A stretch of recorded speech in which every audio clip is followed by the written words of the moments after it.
시청자 여러분 안녕하십니까? VOA 뉴스투데이 시작합니다. 미국 사법당국이 북한의 조선무역은행 관계자 등 30여 명을 대량 살상무기 자금 마련을 위한 불법적인 돈 세탁 혐의로 기소했습니다. 이들은 250개의 위장회사를 이용해 25억 달러, 한국 돈으로 약 3조 원에 달하는 불법 거래를 한 혐의를 받고 있는데 미국의 대북제재 위반 기소 사건 가운데 최대 규모입니다. 첫 소식 함지하 기자가 취재했습니다. 미국 법무부가 북한 국적자 28명과 중국인 5명에 대한 연방 대배심 기소 사실을 28일 전격 공개했습니다. 피의자 33명은 모두 조선무역은행과 이 은행을 통해 운영된 위장회사 소속 직원들로 지난 2월 5일 연방 대배심에 의해 기소됐습니다. 피의자들은 조선무역은행에서 은행장으로 활동하던 고철만과 김성의, 조선무역은행 부은행장인 한웅과 리정남 등 핵심 운영진과 조은희, 오성휘, 리명진 등 이 은행의 직원들이 포함됐습니다.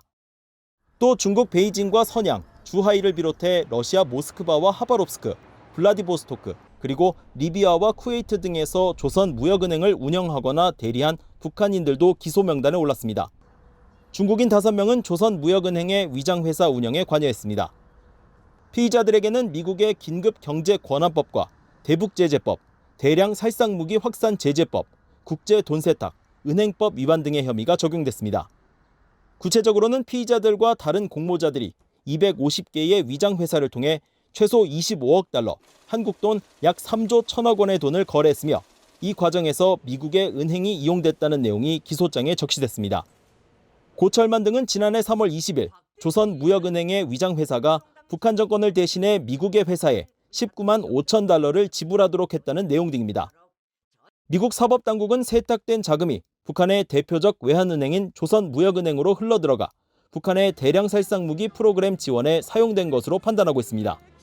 앞서 재무부 해외자산통제실은 2013년 조선무역은행을 제재 대상으로 지정했으며 2017년과 2018년 이 은행 관계자와 위장회사 등에 대해 추가적으로 대규모 독자 제재를 단행했습니다. 이번에 기소된 피의자 상당수도 미국 제재 명단에 올랐는데 피의자 대부분이 북한과 중국 등 제3국에 머물고 있어 실제 이들이 미국으로 송환돼 미 법원에 모습을 드러낼 가능성은 낮습니다. 전직 검사 출신인 한인 변호사는 이번 조치는 상징성이 크다고 평가했습니다. 해외에서 일어난 범죄도 이것이 미국의 금융 시스템을 이용을 해서 법을 위반하게 되면 체포 가능성 여부를 떠나서 미국 정부가 이들을 처벌하겠다는 강력한 의지를 보인 것으로 해석하면 될 것 같습니다. 최근 미국 법무부가 북한 해커와 중국인 대북 사업가 등 대북 제재에 연루된 북한인과 제3국 국적자들을 형사법으로 기소하는 사례가 늘고 있는데 제3국인들을 대상으로 한 미국의 조치는 이번이 4번째입니다. VOA 뉴스 함지하입니다.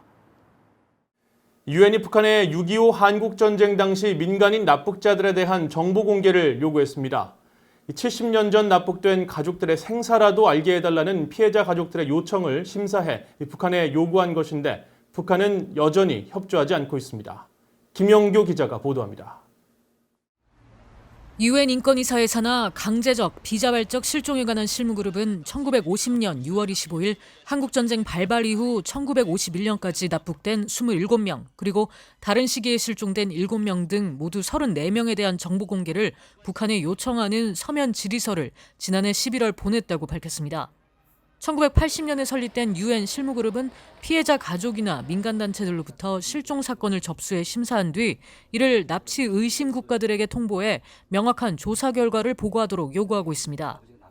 6.25 전쟁 납북인사 가족협의회 등 민간단체들은 그동안 한국전쟁 당시 납북된 민간인들에 대한 조사를 지속적으로 요청해왔습니다.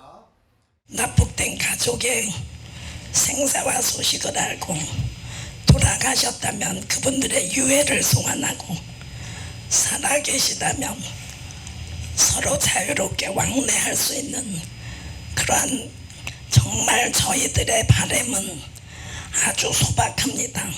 전쟁 납북자 문제 해결 없는 한반도의 평화는 위장 평화입니다. 유엔 북한인권조사위원회는 2014년 최종 보고서를 통해 6.25 전쟁 당시 북한이 납치한 한국인을 8만 명에서 10만 명으로 추산했습니다. UN 인권사무소는 6.25 전쟁 당시 납북된 피해자 가족 사연 영상을 공개하는 등 지속적으로 전시 납북 사건 진상 규명 노력을 벌이고 있습니다. 하지만 북한은 유엔의 납북자 정보 제공 요청에 제대로 응하지 않고 있습니다. 유엔 실무그룹은 이날 보고서에서 북한 정부가 납북자 관련 질의에 대해 모두 똑같은 답변만 보내면서 협조하지 않고 있다고 지적했습니다. 또 북한 정부는 북한 내 강제 실종이 조직적으로 이루어지고 있다는 의혹과 관련해서도 협조하지 않으면서 오히려 실무그룹을 비난하고 있다고 지적했습니다. VOA 뉴스 김현경입니다. 켈리 크래프트 유엔 주재 미국 대사는 국제사회가 북한의 도발 중단과 협상 복귀를 촉구하는 강력하고 단합된 메시지를 보내야 한다고 밝혔습니다. 크래프트 대사는 28일 유엔과 유럽연합 협력에 관한 유엔 안보리 브리핑에서 국제사회는 북한의 도발을 중단하고 미국과 협상에 복귀하며 유엔 안보리 결의에 따른 의무를 준수하라는 강력하고 단합된 메시지를 내는 것이 중요하다고 밝혔습니다. 크래프트 대사는 이어 유럽연합은 미국과 다양한 사안들에 대해 협력하고 있다면서 북한 문제를 사례로 언급하고 이란의 악성 활동들의 책임을 묻는 일에 대해서도 유럽과 지속적인 협력을 기대한다고 말했습니다. 러시아 당국이 지난해 불법 조업으로 붙잡아 구금한 북한 선원들이 3,700여 명에 이른다고 밝혔습니다. 블라디미르 클라이쇼프 러시아 연방보안국 1차장은 27일 러시아 타스 통신과의 인터뷰에서 지난해 러시아 국경수비대가 붙잡은 북한 선원들은 모두 3,754명이라면서 이 같은 수치는 지난 5년간 붙잡은 선원 수의 14배에 달한다고 강조했습니다. 클라이쇼프 차장은 북한의 공격적인 불법 조업 활동은 지난해부터 특히 심해졌다며 러시아 당국의 이 같은 구금은 적절한 조치였다고 말했습니다. 북한에서 발명자 개인에게 재산으로서의 권리와 가치가 부여되지 않는 사례가 93.7%에 이르는 것으로 나타났습니다. 한국특허청사나 지식재산연구원이 28일 북한의 산업재산권 정보 분석을 통해 산업 경쟁력을 도출한 보고서에 따르면 북한에서는 발명자 개인에게 재산적 권리가 주어지지 않는 발명이 93.7%에 달했으며 개인 또는 기업에 부여되는 특허는 거의 대부분 외국인 출원인 것으로 파악됐습니다. 가장 많이 출원된 분야는 측정과 항해, 제어, 기타 정밀기기 제조업으로 2,551건을 기록했고 컴퓨터 프로그래밍과 정보 서비스업이 2,478건, 특수기계 제조업이 2,281건으로 그 뒤를 이었습니다.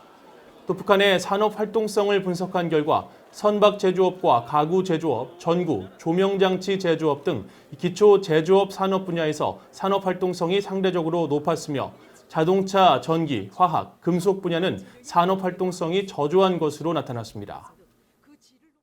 6.25 한국전쟁 참전용사로 한반도 관련 법안을 적극 발의했었던 샘 존슨 전 연방 하원 의원이 27일 89세를 일기로 타계했습니다.